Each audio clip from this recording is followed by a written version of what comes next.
السلام علیکم ورحمۃ اللہ وبرکاتہ۔ الحمد للہ رب العالمین والصلاة والسلام علی رسولہ الامین، اما بعد۔ ایک بھائی کا سوال ہے کہ اگر امام کا وضو ٹوٹ جائے نماز کے دوران یا آخری رکعت میں تو وہ کیا کرے؟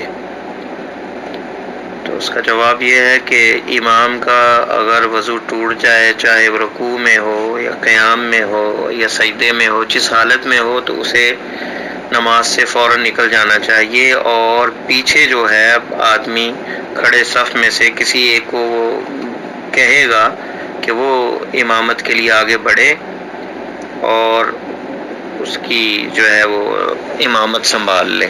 اگر سجدے میں ہے تو اسے سجدے کی حالت سے ہی تکبیر کہہ کے ماموم جو جسے نائب امام اس کا جو بعد میں امام بنا ہے وہ تکبیر کہے گا اور لوگ اٹھیں گے اگر سجدے کی حالت میں۔ اگر تشہد کی حالت میں ہے تو تشہد کی حالت میں آگے بڑھ جائیں گے، مامومین میں سے مقتدیوں میں سے کوئی آگے آ جائے گا امام کی جگہ پہ اور باقی لوگوں کو نماز مکمل کروائے گا۔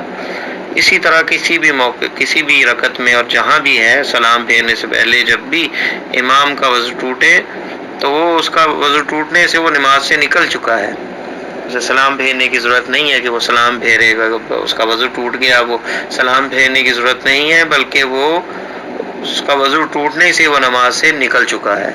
اس کے بعد وہ اپنے مقتدیوں میں سے کسی کو آگے کر دے گا جو نماز کو مکمل کرے گا، اور خود وضو کر کے آ کے اسی امام کی اقتداء میں وہ اپنی نماز کو پورا کر لے گا اگر اس کو نماز جماعت مل جائے، ورنہ وہ بعد میں اپنی نماز کو دہرائے گا اگر نماز نکل جائے تو۔ واللہ تعالی عالم۔ السلام علیکم۔